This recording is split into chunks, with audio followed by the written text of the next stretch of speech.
Welcome to our webinar titled Health is Not New, Use This Moment to Drive Productivity and Value. Today, we are going to cover a number of topics, and we have three speakers: Katie Rothenberg, Managing Director at Palladino and Company, and also a Sustainable Development Committee member, David Cordell from Perkins & Will, Associate Principal, and Brad McNiff, a Principal at GHT.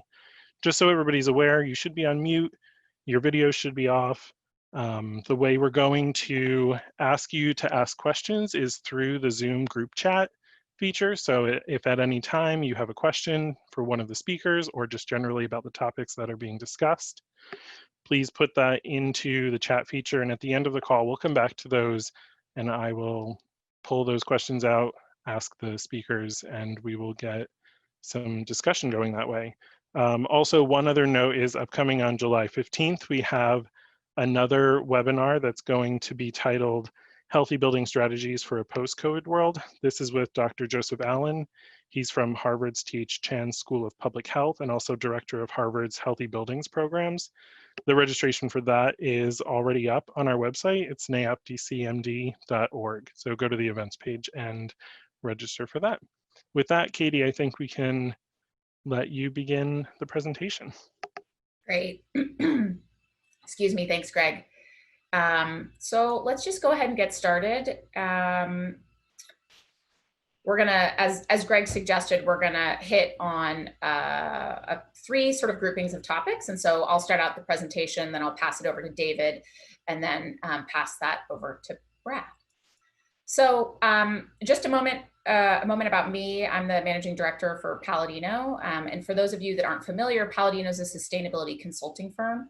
We've been in the business for about 25 years. So if it's been done, we've likely seen it or participated in it, whether it's carbon, certifications, wellness strategies, portfolio strategies, and the like. So I know that I speak for all of us when I say we're really excited to be talking about this topic with you today.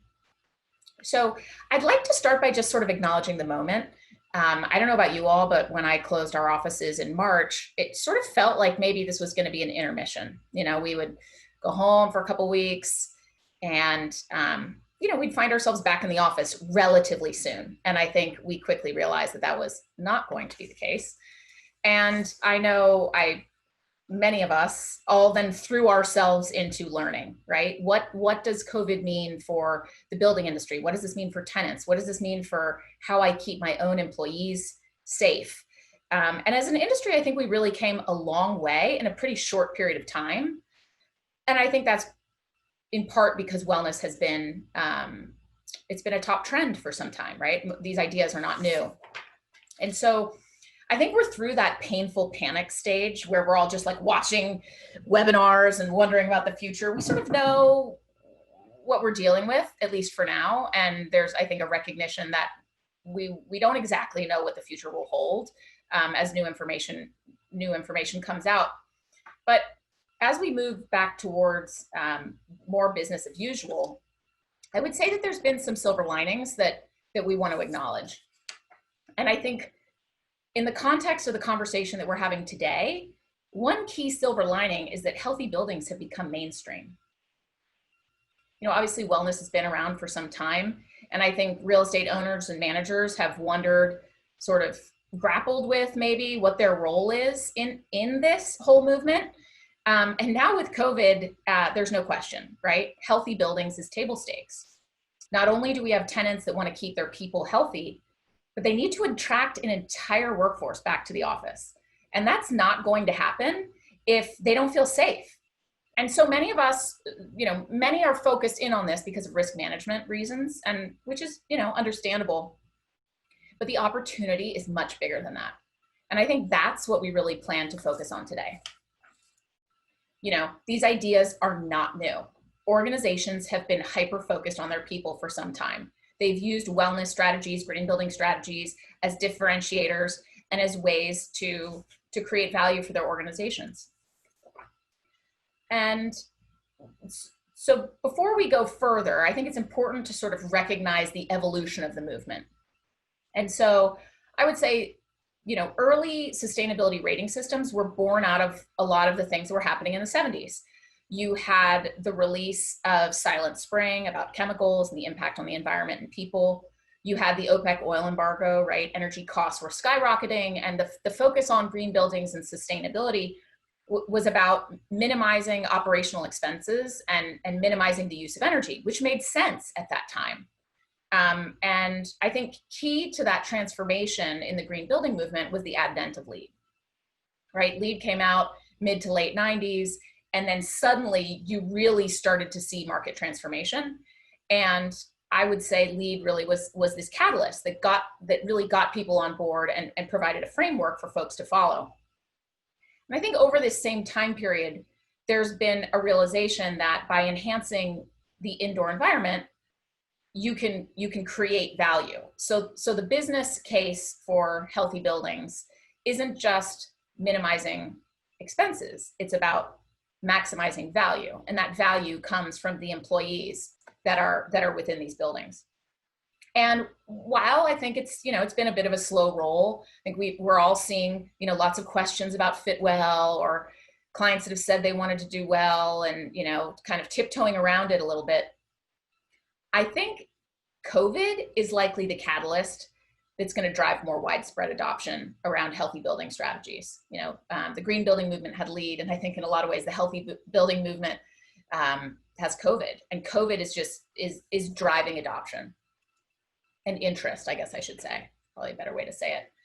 And this transition and awareness of the value is built on this body of research that's been growing over the past 30 years, right? You've got over 400 studies that are showing how key design elements are impacting occupants. So indoor air quality, thermal comfort, daylighting, noise, et cetera, that they're all impacting employee performance, and there's research to back it up. So while this progression towards health has been sort of akin to this leisurely drive through the country, I'd say COVID put us on the bullet train.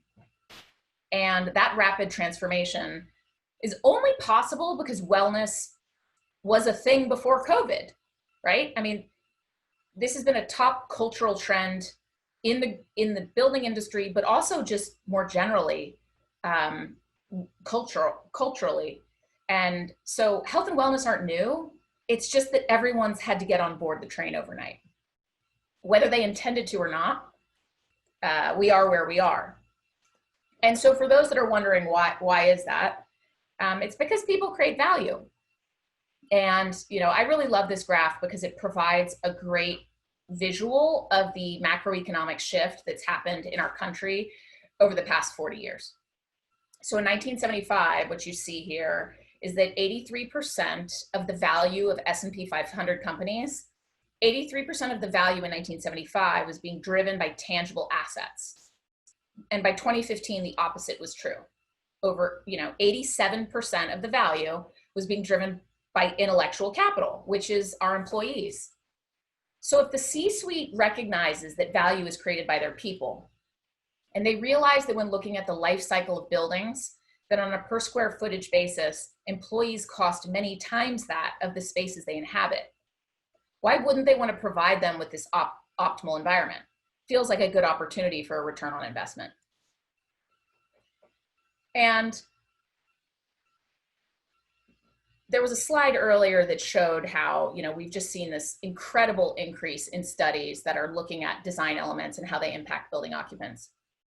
And a lot of those impacts are productivity, retention, attraction, engagement, presenteeism, all sorts of sort of HR-centric metrics, I would say. In my opinion, it wasn't until Harvard released their COG-FX study in 2015 that people really started to sit up and take notice. I remember standing in the back of the Greenbuild session in 2015, standing room only, packed house. People were excited by the topic. And so this graph comes from this study. And so what you see here is that with increased ventilation rates, you saw productivity increase for analytical tasks. So people were performing better when they were given more ventilation. Now, I could have bored you with additional charts and graphs, but what I'll tell you is that the same was true for lower CO2 levels, which we all know is based on the amount of outside air you're bringing into the space. The same was true for lower VOC levels within the space, which we know is based on the materials that are being specified. So if you take the results of the study a step further, by increasing cognitive function and thereby the performance of your employees, you can relate that back to profit. You can relate that back to gross margin. This investment in employee performance is going to be accretive to the bottom line. Now, okay, so we're in agreement now. You've got employees that are more productive. They're functioning at this higher level. But, what does that really mean? And I think this slide helps sort of make the idea a little less abstract. There's a whole lot of ways that people are more productive or can create more value for an organization. And so at Palladino, we truly try to focus our clients on this upper right-hand quadrant. So this is where you've got outcomes that are easy to measure and have a maximum impact for the organization. Now, remember back, there's many, many studies, over 400. And here what you see is a snapshot of Palladino's database on many of these performance-related studies, right? So looking at employee performance or return on investments within the built environment. And so what you see here is a snapshot where we sorted by betterment. So we're looking only at the results of studies that were focused in on air quality and ventilation. And what you see along the top is that the value proposition from a productivity perspective was somewhere between 4.5% and 8.5%. So on average, which you see up there, we're talking about better air quality and ventilation can account for a 6.5% increase in productivity and thereby I would say performance.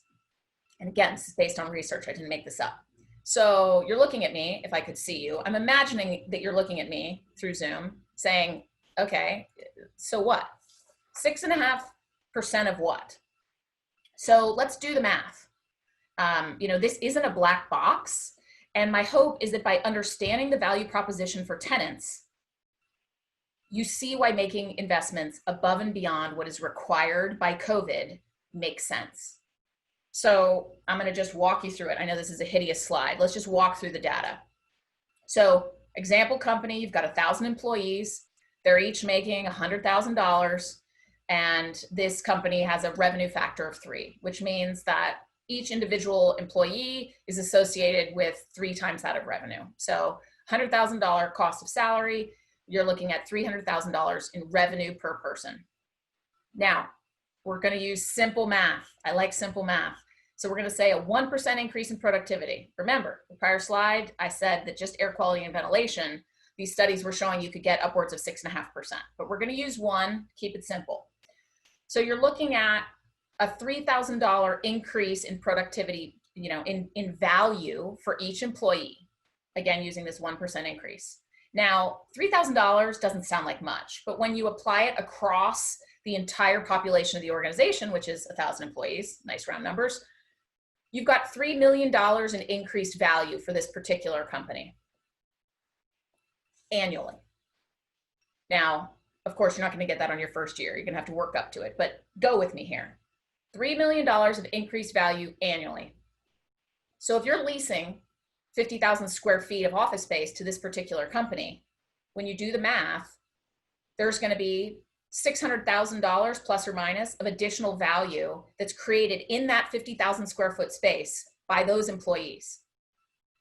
Now, I just told you that, you got to remember that's only 1%. Okay. And so we were just looking at productivity. If you layer in the value of engagement and retention and attraction of these employees, you could easily make the case that you're going to have a 5% increase, right? A 5% increase. So again, using this same example company, you're now talking about $15 million of increased value annually. And in that 50,000 square foot of office that you might be leasing to them, that's $3 million. I mean, that's real money. And it's worthwhile as building owners and managers to recognize that value proposition so that you can make sure that your investments are aligned to what your tenants are going to be asking for. And so what I'd like to close with is just sort of one idea. And if you remember nothing else from my slides, recognize that healthy buildings made business sense before COVID. They did. And healthy buildings will make sense after COVID. So use this moment. Use this moment. So with that, I will pass it along to David. Thanks, Katie. Hi, everyone. My name is David Cordell. I'm an associate principal in the DC office here of Perkins & Will. We're an architecture and design firm. I work in our corporate interior studio with a focus on healthy environments and their impact on occupants, and worked on a number of fit well and well projects, including the American Society for Interior Designers, which Brad and I worked on together and was the first project to ever get platinum level certification under the WELL Building Standards. So a little bit about me. I wanted to start off with this graphic, which illustrates some research from the CDC, looking at key factors that make up a person's health status. And you can see in the image on the left that 20% of somebody's health is the direct result of the quality of their environment. But we all know that environment also drives behavior. And so when you combine behavior and environment together, all of a sudden you can really start to see that there's this profound potential for the built environment to contribute to somebody's health. Next slide. So the second graphic then, you are probably all familiar with graphs like this, looking at the sort of current timeline of the pandemic. And we're in the phase now where cities are starting to open back up, and we're starting to move into what is called this transition phase until there's a vaccine, at which point in time we will officially translate over into the interpandemic phase, which is really a state of readiness for when the next pandemic may come. And it may be in 2 years, it may be in 20 years, we just don't know.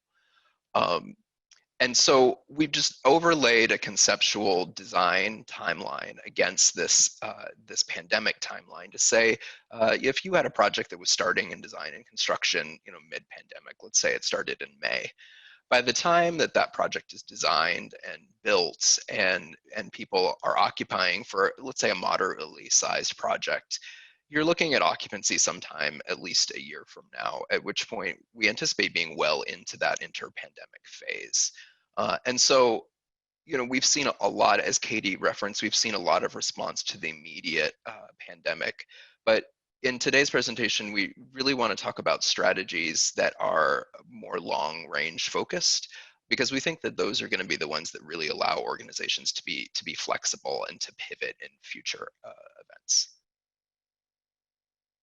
And so, right now, as companies start to reopen, we're focused on sort of very targeted solutions on how to adapt our existing workplaces to respond to the pandemic that weren't necessarily designed and built to address it. And so we're looking at things like paths of travel and creating barriers and transaction points to help mitigate the spread of disease. Next slide. And as offices start to invite people back to work, we're starting to see projects that might be in design or might be in construction, considering a different set of design strategies, looking at things like moving to touchless technology and app-based technology to allow us to interact with our buildings in a different way, entry sequences and how we can use things like door hardware to minimize the amount of surfaces that people are touching. And these are all really appropriate to the current situation, but a lot of these strategies, the benefit of them is really going to be negligible once we enter that interpandemic phase. And so that's why it's really this third set of strategies that we want to focus on for long term, and how making smart choices about how our buildings can positively contribute to health has the greatest potential for impact. Because when we're not in a crisis event like this, when we're not so focused on just mitigating the spread of disease, people will be healthier just by virtue of working in healthier buildings. And so just by showing up to work every day, they'll be reaping the benefits. And so there's a larger holistic health benefit to them. Next. So at Perkins and Will, when we look at strategies that impact health, we talk about this idea of holistic well-being, which is really comprised of 4 core needs or components. And this is adapted from the Energy Project, if anybody is familiar with that. It's a framework that was developed for improving employee engagement and satisfaction in office spaces. And so there's these 4 key components. The first is physical health, which is obviously the health of your body, and it's looking at, it's driven by how much sleep you're getting, the food you're eating, how much physical exercise you get throughout the day. And physical health is really how most people, I think, are familiar with talking about health, and where most strategies targeting the current pandemic really live. The second is this idea of emotional happiness, and that is really the idea of cultivating specific behaviors that allow you to be the best version of yourself that you can be at work. And so a great example of a design strategy impacting emotional happiness might be a really inviting employee cafe where people come together and connect and form relationships with their coworkers. The third is mental focus, and that it really covers behaviors and spaces that allow us to do our work in a really absorbed way, so that we can really engage with the work that we're doing without feeling mental fatigue. So a lot of biophilic design principles really fall under this mental focus category, as an example, in creating retreat spaces where people can be very focused and still feel refreshed.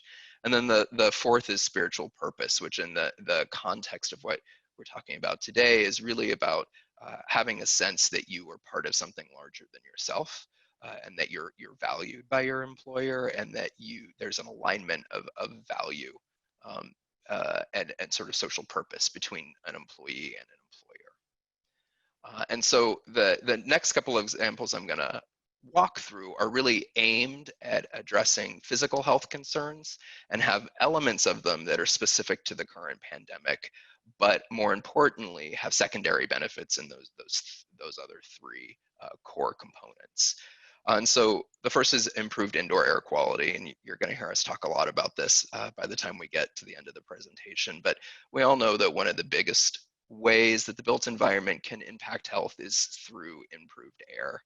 And Brad's going to talk about some of the specific strategies for filtration and eliminating contaminants. But as Katie alluded to, there's also the added benefit of impact on cognitive performance. And so that school from the study that Harvard did, looking at introducing additional outside air, a slightly different statistic than what Katie mentioned was that test subjects that they looked at performed 13% better on a series of cognitive tests when additional outside air was introduced into the conference room. So, we oftentimes make large, important strategic decisions when we're sitting in conference rooms where CO2 levels are 2 to 3 times higher than they are outside.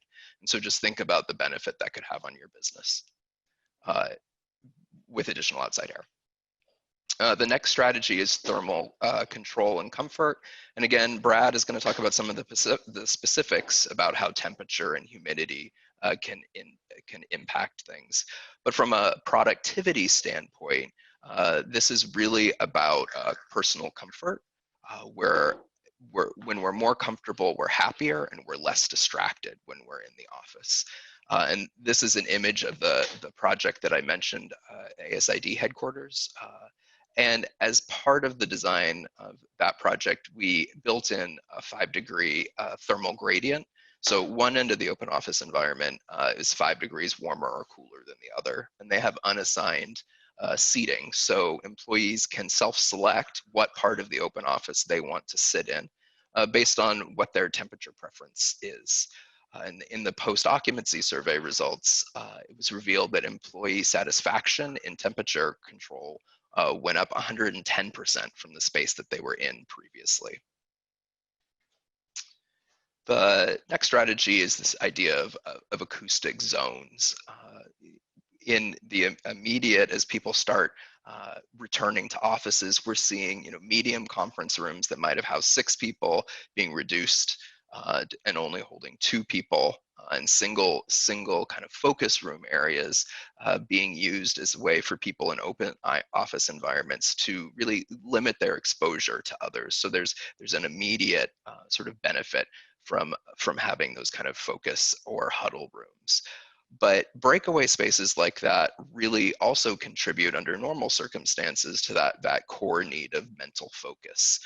We're constantly distracted throughout the day. Even people sitting in private offices, there's this constant stream of emails and phone calls and personal interruptions. And so, having spaces that are well constructed acoustically, where you can go and do heads down focus work, are incredibly valuable escapes when you need to get away and kind of do some heads down work. A lot of buildings are rethinking their entry sequence right now in response to COVID, and how occupants are using elevators. And all of a sudden, stairs just seem like a really good way for us to get between floors while mitigating our exposure. But I think, once again, outside of the current situation that we're in, designing our buildings to encourage physical movement just has a huge health impact. There's obviously the physical health side of, improved cardiovascular, musculoskeletal health, things like that. But physical activity has also been linked to lower stress levels. It's been linked to increased alertness and even increased collaboration and connection to place. And so the last strategies that I want to talk about is this idea of healthy materials. To me, I think it's one of the most important ways that we can impact health, either for good or for bad. And it's not necessarily as intuitive as some of the others, but we've had a lot of manufacturers have been talking about the use of sturdier materials recently, and materials that can withstand more regular cleaning protocols. And again, that's really important right now in the moment. But longer term, we also need to be thinking about what goes into those materials.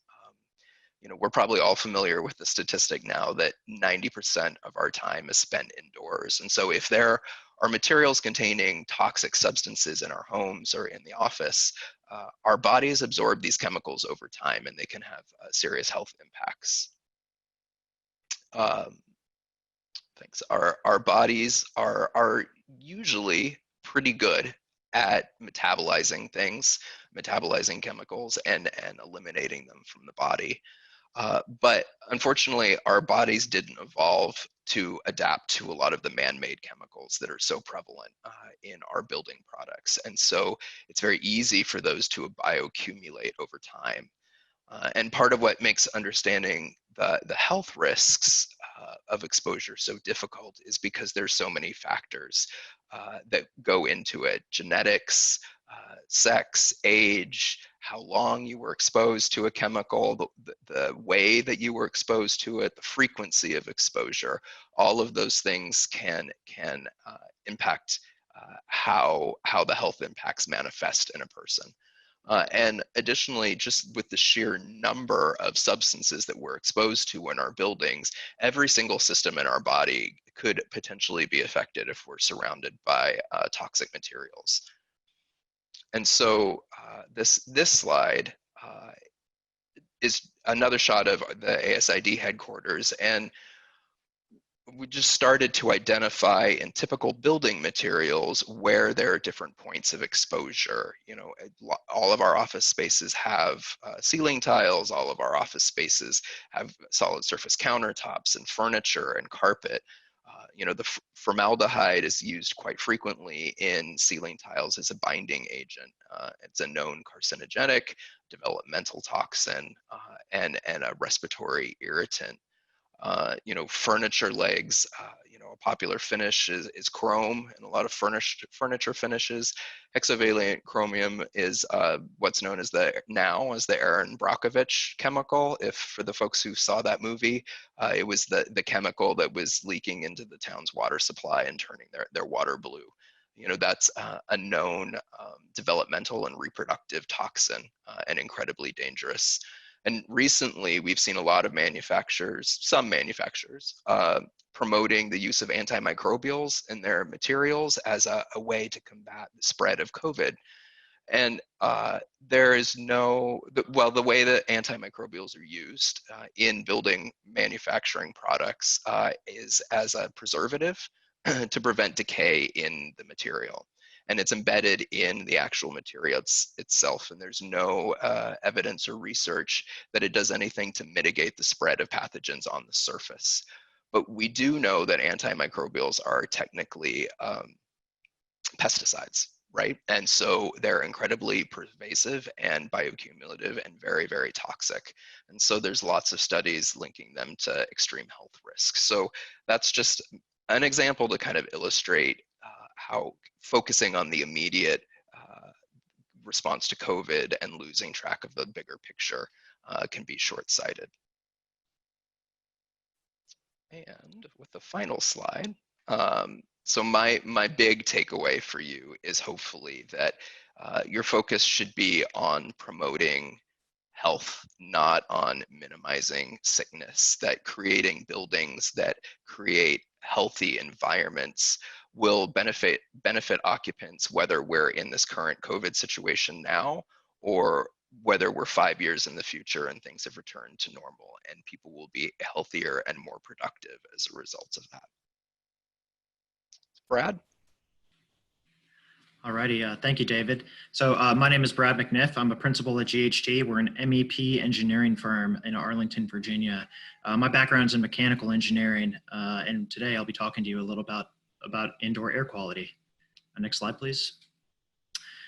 So as the picture's already been painted for you, indoor environmental health is a function of multiple elements, all of which need to be considered. For a long time, building science and health science weren't always aligned, or at least there wasn't much crossover. Buildings have been traditionally focused on comfort, which influences health, but were not specifically planned to promote healthy environments, which in turn, in fact, influences comfort. So things like temperature, humidity, light level, noise, those all play a role in your personal health. As David mentioned, these are the things that are the 20%, but these factors influence your behavioral health, the larger picture of your overall health. So today we'll be talking about that first top bullet point right there, air quality, specifically indoor air quality. Next slide, please. So this is a hot button issue, and to figure out what the status of building indoor air quality is today and where it's going to be in the near term, I wanted to take a step back and say, where was building air quality? What is the history here? When talking about the quality of the indoor air, one of the first questions that's typically asked is how much air is being brought into the building? Just an interesting tidbit, one of the earliest known ventilation laws was established in the year 1631 by King Charles I of England, after he determined that indoor chimney smoke was suspected of causing health issues. So the King's decree stated that there was a minimum ceiling height and that windows must be taller than they were wide to promote natural ventilation. So that was an early law, but certainly people have known that ventilation has been necessary, ever since man had brought fire into their homes. So for office buildings in the US, the ventilation rates in the late 1800s and early 1900s were largely determined by recommendations from physicians and the American Society of Ventilation Engineers, which is now today known as ASHRAE. The rates had varied between the studies. You can see ASHRAE and so some of the physicians listed didn't always align. But up until about 1981, the established rate was 15 CFM of outdoor air per person. And that was the rate believed to be required to offset an individual's production of CO2 and body odor. So before 1981, things really changed, as Kate mentioned, with the 1973 oil embargo, when prices skyrocketed, resulting in increased utility costs and a national effort to reduce energy consumption. So that effort eventually led to rates dropping in the ASHRAE standard to 5 CFM a person in 1981. But it didn't take long for the building industry and medical professionals to realize that was too low. And in the EPA reported that this low ventilation rate was the cause of what is now known as sick building syndrome, which was first established in the 80s. So in 1989, they reversed course and the ventilation rates went back up to 20 CFM a person, which is pretty close to where they are today. There's been a lot of studies related to indoor health and energy practices. So they're floating just around or below 20 CFM a person with today's codes. Next slide, please. So one more bit of history. So the need for ventilation had been long established, but modern air conditioning wasn't developed until 1902 by Willis Carrier. And historically, air conditioning systems are intended only to condition the air. They've really not been intended for air purification devices. So they're not designed inherently with the purpose of removing airborne contaminants. Filtration is primarily designed to protect cooling coils because a wet cooling coil can collect dust, which reduces heating and cooling capacity. So, indeed, the graph on the right here shows a little bit of the history about the focus of moving towards net zero energy buildings. And this energy reduction is enforced with regular national and international code updates. As a consequence, some of the more modern HVAC systems that are going in Class A buildings today are designed to maximize thermal comfort and reduce energy efficiency. But they do that by significantly reducing the volume of air that's moving in the building. So these systems have much smaller fans that don't have the capacity to push air through much higher filtration filters. So what we're seeing today is, again, this building science and health science convergence, and how are we able to accommodate both goals? Next slide, please. Again, just a quick history. What is in the air? Of course, we'll think back to our high school biology class here that we know the air is mostly nitrogen and only about 21% oxygen. And there's also things that occur naturally in the air that we wouldn't think about every day.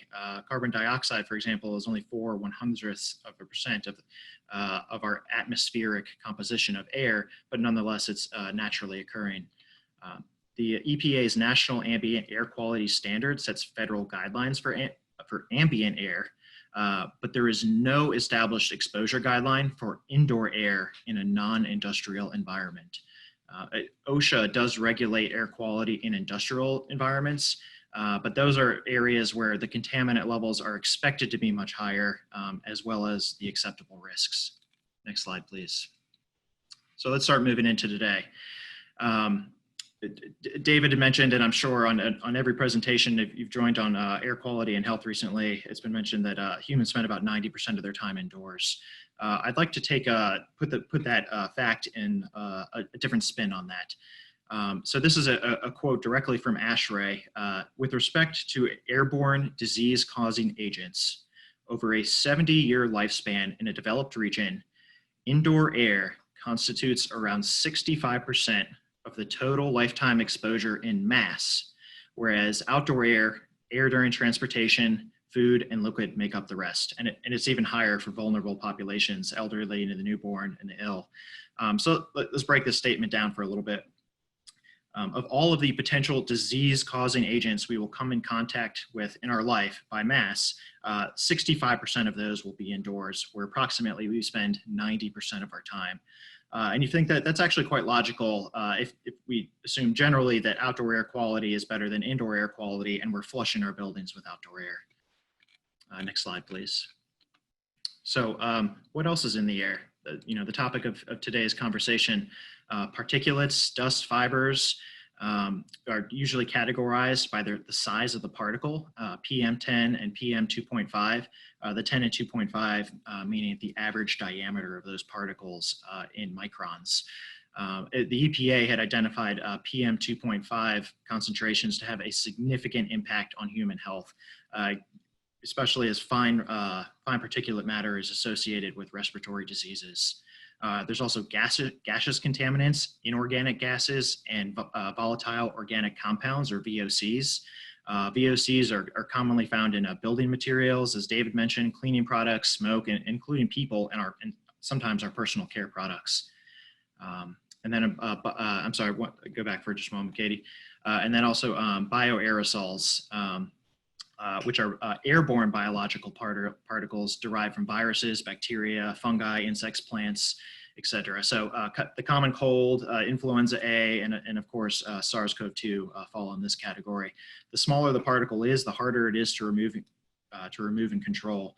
And before we move on, I'd just like to point you to the chart on the side. You can see PM10, 10 microns on the right, PM2.5 moving down to 2.5 microns on the left, and then bacteria all the way down at 1 micron, and viruses, SARS-CoV-2 being an example, about 0.1 microns. So keep that in mind as we move to the next slide, please, Katie. So how do we promote good indoor air quality? Several steps. There's a comprehensive strategy. The first line of defense in your building HVAC system is filtration. We'll talk a little bit about what that means in just a moment. Of course, monitoring. If we want to improve something, we first have to measure it. Treatment, meaning air treatment systems, come with a variety of purposes and different efficiencies for your established purpose. We'll talk about that. And then, of course, operations and policy. Be diligent, be adaptable. Change is the only constant. You know, where we say filters are the first in line of defense in the HVAC system, the WHO and CDC are pretty clear that personal behaviors are the first line of defense in person-to-person transmission. So, you know, adopting your building operations and perhaps your company policy as well is probably going to be necessary. Next slide, please, Katie. All right, so talking about filtration, some of this may be review for you, but the MERV rating, MERV is minimum efficiency reporting value, is a measurement of the efficiency at which particles of different sizes are captured by a filter. The higher the rating, the more efficient they are at capturing smaller particles. Most building HVAC systems today use at least MERV 8 filters for recirculated air. LEED projects and other projects pursuing filtration best practices will oftentimes use MERV 13 or 14 filters on systems, especially those that use outdoor air. So if you'll recall from 2 slides back, the average size of a particulate matter being between 2.5 and 10 microns. You can see that a MERV 8 filter on the first pass efficiency captures nearly 85% of those particles. That's pretty good. And if you take into account that your building HVAC system turns over the volume of air in a space and building multiple times in an hour, even if some of those particles aren't caught on the first pass, there's a very good chance that they're going to be caught on the second, third, fourth passes. So the same can be said about viruses, although you might remember viruses are 0.1 microns. They're much smaller than the average particle size listed here. Don't panic. So many health professionals have come out and said that viral particles need a host to remain viable for lengthy periods of time. And there's a few examples of that we can actually extrude from the current pandemic. Several studies have also noted that viral infections are much more likely to occur in areas that have poor air quality. And why is that? It's simply because that there are more particulates in the air to act as host for these viruses. So when viruses attach to other particles in the air, the total concentration of that virus increases because it's not being diluted. And this is further evidenced by the CDC's recommendation for 6-foot social distancing measures. So these very small particles can travel much further than 6 feet, but their concentrations are lower and their infection potential is lower in smaller concentrations. So the larger particles that are exhaled from humans on the upper end of that scale we witnessed for breathing, coughing, and sneezing tend to land within 3 to 6 feet from where they're expelled. And that's where the CDC recommendation comes from. Now, no medical professional is going to guarantee you that beyond 6 feet is a safety line, but we have a little bit of comfort in knowing that most particles, including viral particles attached to the host, don't go beyond that line.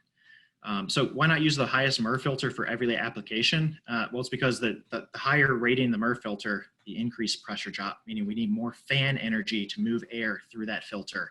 And remember our energy reduction goals as mandated by the codes.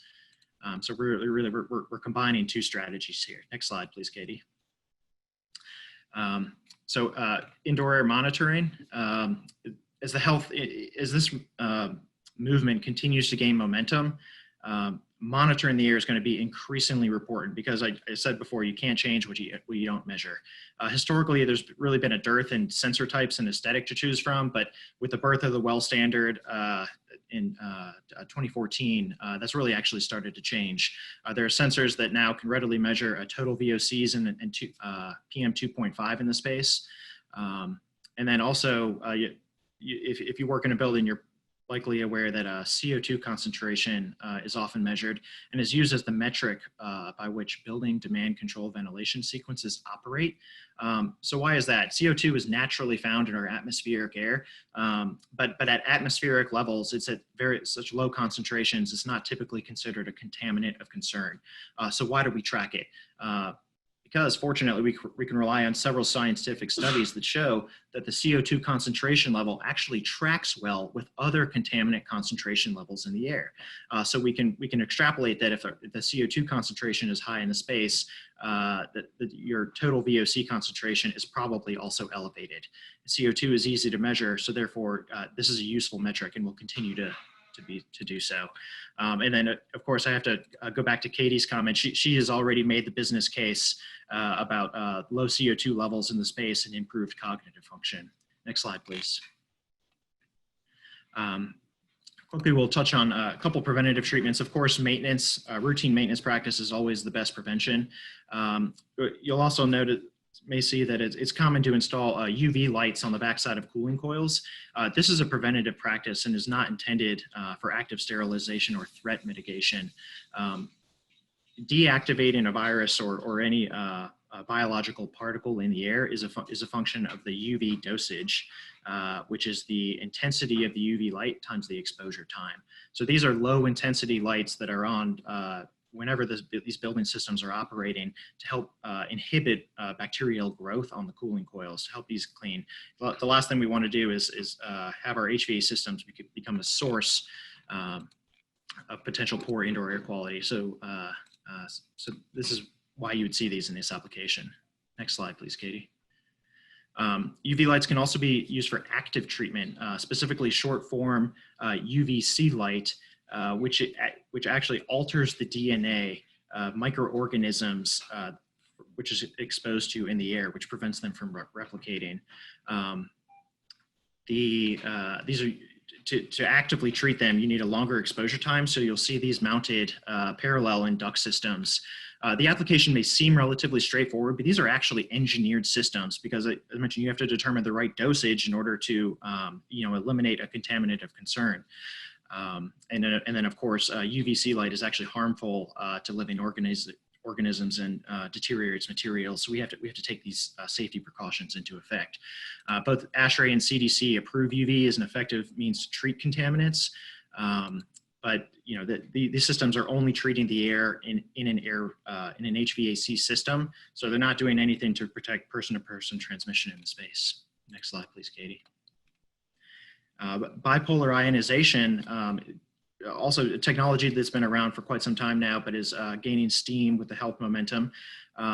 The BPI systems are installed in supply air ductwork and generate millions and millions of positively and negatively charged ions in the air. These are distributed through your duct systems to occupied spaces where they interact with naturally charged particles.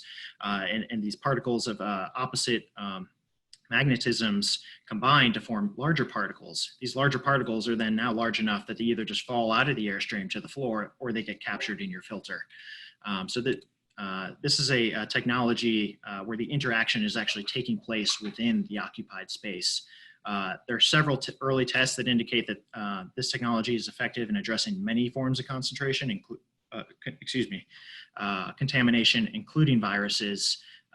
But buyer beware, because there's actually no nationally recognized standard for testing in this application. So you're really at the mercy of the data from the manufacturer. Next slide, please. A couple other strategies here: carbon filters, gas absorption, electrostatic filters. The gas absorption technologies are useful in removing CO2 and VOC-based odors in the air. And electrostatic filters charge filter media to actually increase the dust loading capacity of each filter. So thereby you get a much higher rated filter with the same media, just with a slight charge. These technologies are great because the routine maintenance practice is really just interchanging media, something that a building engineer is already used to. And they can also be used to save energy by reducing code required ventilation rates, and while still maintaining very high levels of indoor air. Next slide, please, Katie. I'll touch briefly just on photocatalytic oxidation, because I know it's been mentioned in many presentations recently. And this technology works by combining UVC light with a metal oxide, traditionally titanium dioxide, which produces OH, hydroxyl radicals that surround and kill the genetic structure of contaminants. They're beneficial because they suit a wide range of contaminants, and they're very adaptable. They can be installed in many places, and they have very low pressure drop. But these aren't likely to be a first choice in an indoor air quality treatment solution. For one, if the oxidation process here is incomplete, there could be unintended byproducts, including ozone produced. And then the actual effectiveness is really is difficult to quantify because these really need to be engineered for specific solutions. So for this reason, ASHRAE actually does not endorse this technology, as far as I'm aware, and in part because there's just insufficient studies on the effects of human health. Next slide, please, Katie. All right, so building operations, we'll move through here. So ensure your HVAC system is operating as designed. The chart you see on the left here is what's known as the Stirling chart, and it shows the relative humidity ranges for which indoor contaminants are productive. And you'll see that between 40 and 60% is the low end. It's almost a safe zone. So whether we're lucky or good, building HVAC systems are designed to maintain 50% relative humidity in most applications, as that's geared towards optimal thermal comfort.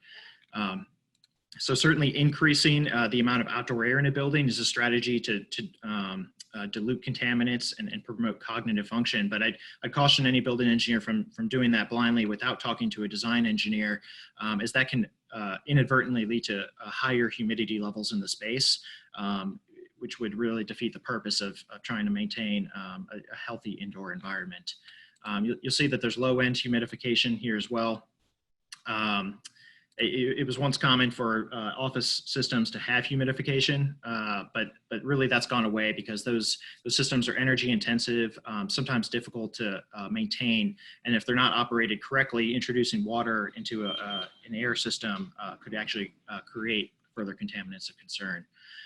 So humidity control is essential with a tight envelope, and then again, I noticed know if you're buying advanced treatment equipment, know what you're getting. Know that it's been tested against a nationally referenced standard. Next slide, please, Katie. So as we wrap up here, indoor air quality is part of a comprehensive strategy. The chart on the left here was created actually by Joseph Allen, who David referenced and Gregory introduced earlier in this presentation, where he's tracking the effectiveness of different strategies on mitigating impact of potential contaminants, in this case, COVID-19. But this can really be extrapolated out to a larger health picture. And you'll see right in the middle there, engineering controls and spaces would be the strategies that I'm talking about here today. But again, the first line of defense, the most effective are the behavioral adjustments that we make.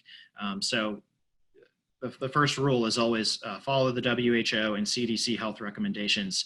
Whether you're in a pandemic or not, wash your hands frequently, and if you're sick, stay at home. Next slide, please, Katie. So where are we going with indoor air, right?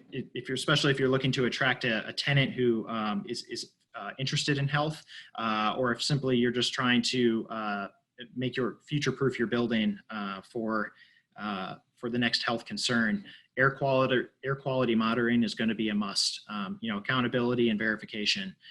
There's several low-cost, low-impact filtration strategies that can be used that aren't going to derail your energy goals or overtax your building engineers. And then, as David mentioned, workplace planning, proper material selection, layout of the office workstations, and then, of course, on the employers themselves are workplace policies. Have a plan in place, provide telework opportunities, et cetera. So my one takeaway is practice good health every day. If you plan for good health and design to operate and to execute that plan, it's going to reduce your temptation in the future for a knee-jerk reaction in response to one event. And it will also increase the overall efficiency of your indoor air quality strategy.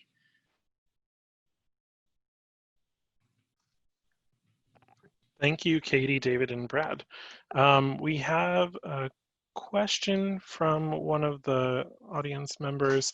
With the increased focus of IAQ monitoring and rethinking of physical spaces in an office, do you think that there'll be a rise in the use of Division 25 integrated automation specifications for future projects? Feels like a Brad question. I'll start. Someone else can jump in. I'm already seeing it on projects that I'm working on right now. So I think the answer is yes. Cool. Brad, one other question is, related to the indoor air quality discussion you had. How are you seeing organizations discuss balance between building efficiency, increased filtration? Is there any sort of anything at odds with that when you're talking about beefing up some of these systems? Well, what I've tried to demonstrate today and what I tell my clients is that the filtration systems we actually have in place do a decent job. You need to maintain them, and every time you're changing filters, make sure that your filter seals are intact, because if air doesn't go through the filter, you're not getting the benefit. And then again, the behavioral practices in the workplace, which are your first line of defense in person-to-person transmission. Cool. Katie, question for you. I think as certification systems are thinking about COVID and the effect on the workplace too, like the USGBC just released those couple of COVID innovation questions, or credits, I should say. Are you seeing really worthwhile best practices from certification systems, not necessarily even pursuing a system is the answer for COVID, right? Yeah, I will say that we've had a lot of clients who have projects that are in design right now coming to us and saying, should we do well? What would it take? Give me the gap. What would I need to do in order to at least give myself the opportunity to potentially pursue that certification into the future? Where I've seen a lot of interest, and obviously the IWBI has done a great job of putting out a lot of really good information about healthy buildings, and they're the organization that oversees the WELL building standard, is they released, I believe today, so I am no expert on it, but the WELL health safety rating. And I do, and in just the preliminary marketing of this new standard, we had multiple clients forward the email to us and say, what is this? I need to know more. And I think where that's interesting is that it's maybe not the full certification, but, since we're all referencing Joe Allen, right? I heard him in a presentation and he said, building owners need to make the invisible visible. And so they're all looking at ways to do that. Right? There's communication things you can do within the building. How are you making people feel safe?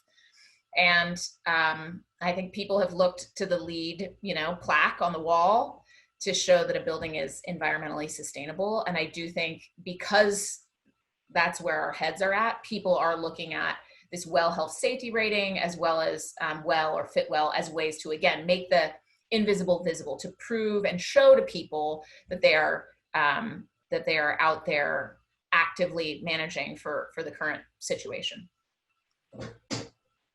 Thanks. David, one question that came up from your section is about your chart regarding the pandemic timeline, are people talking about that inter-pandemic stage and what we should be designing for after COVID calms down and we're kind of running in our new normal situation?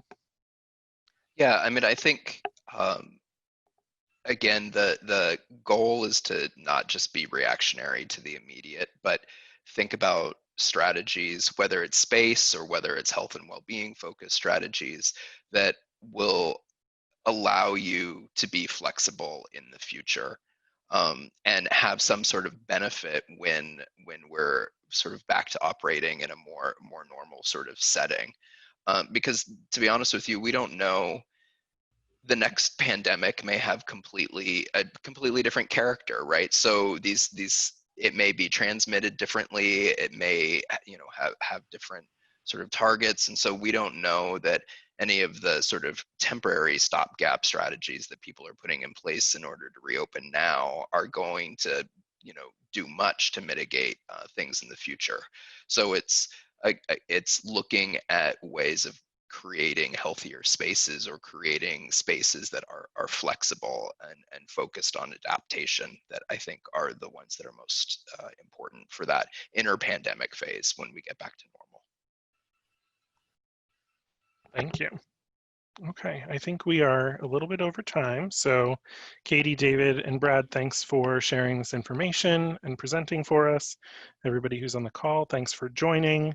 Again, if you missed the beginning, on July 15th, we have another related webinar, which is going to be with Dr. Joseph Allen, talking about healthy building strategies for a post-COVID world. And you can register for that on the NAIOP DCMD.org website. Thanks, everybody.